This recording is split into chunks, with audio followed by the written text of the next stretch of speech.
নমস্কার বন্ধুরা, সবাইকে আবারও জানাই লাইট কিচেনে স্বাগত।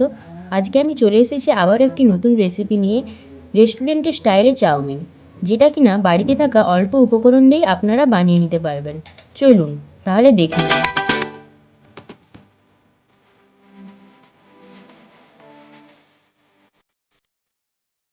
চাউমিন বানানোর জন্য আমার প্রথমেই লাগছে একটা বাঁধাকপি, কিছু পরিমাণ বরবটি, আলু, ফুলকপি, কাঁচা লঙ্কা, ক্যাপসিকাম। চলুন এবারে তাহলে আমরা এগুলোকে ছোট ছোট করে কেটে দেখুন। এইখানে আমরা সমস্ত ভেজিটেবলসগুলোকে খুব সুন্দরভাবে ছোট ছোট করে কেটে নিয়েছি। চলুন তাহলে এবারে শুরু করা যাক রেসিপিটা। দেখুন এইখানে আমরা কড়াই নিয়ে নিয়েছি এবং এটি গরম হয়ে গেলে এতে কিছুটা পরিমাণ সাদা তেল নিয়ে নেব। দেখুন এখানে কড়াই তেতে গেছে। এইবারে আমি এতে দিয়ে দিচ্ছি প্রথমে জল।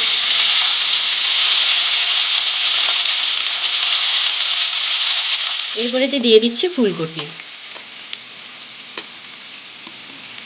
দিয়ে দিচ্ছি আলু,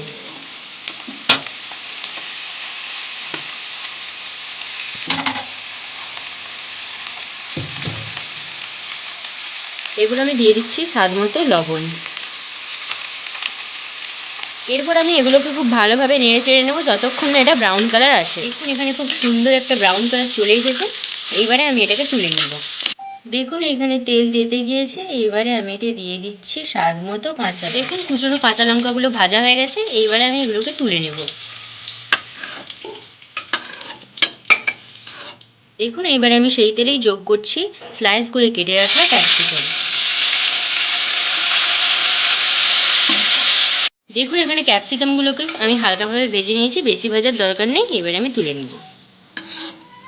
দেখুন এখানে আমি 1 প্যাকেট চাউমিন নিয়ে নিয়েছি এবং সেটাকে 15 মিনিট ঈষৎ উষ্ণ গরম জলে ভিজিয়ে নেব। দেখুন 15 মিনিট পর চাউমিনগুলো খুব সুন্দরভাবে ভিজে গিয়েছে। দেখুন এইবারে আমরা কড়াইতে আরও কিছুটা পরিমাণ তেল অ্যাড করে চাউমিনগুলোকে ভেজে নেব। দেখুন এখানে তেল তেতে গিয়েছে। এবারে আমরা চাউমিনগুলোকে ভালোভাবে ভেজে নেব।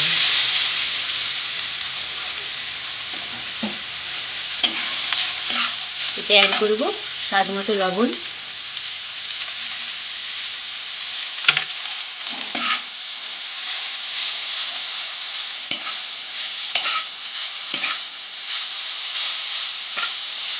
এখানে চাউমিনগুলো খুব ভালোভাবে ভাজা হয়ে গেছে। এইবারে আমি এতে পরপর ভেজিটেবলগুলোকে অ্যাড করব। এরপর আমি এতে ভেজে রাখা ভেজিটেবলগুলোকে দিয়ে দিচ্ছি।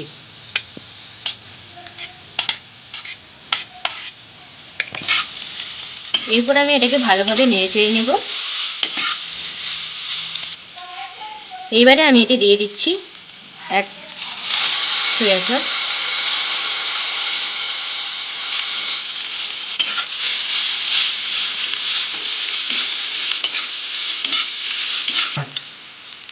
এরপর দিয়ে দিচ্ছি 1 চামচ পরিমাণ চাউমিন মশলা। এরপর এটাকে ভালোভাবে নেড়ে চেড়ে 5 মিনিট পর রেডি হয়ে যাবে একদম রেস্টুরেন্টের মতো চাউমিন। দেখুন এখানে একদম রেডি হয়ে গেছে রেস্টুরেন্টের মতো পদ্ধতিতে চাউমিন। আপনারা এটা অবশ্যই বাড়িতে তৈরি করবেন। চলুন তাহলে এবারে প্লেটিংটা দেখে নিন।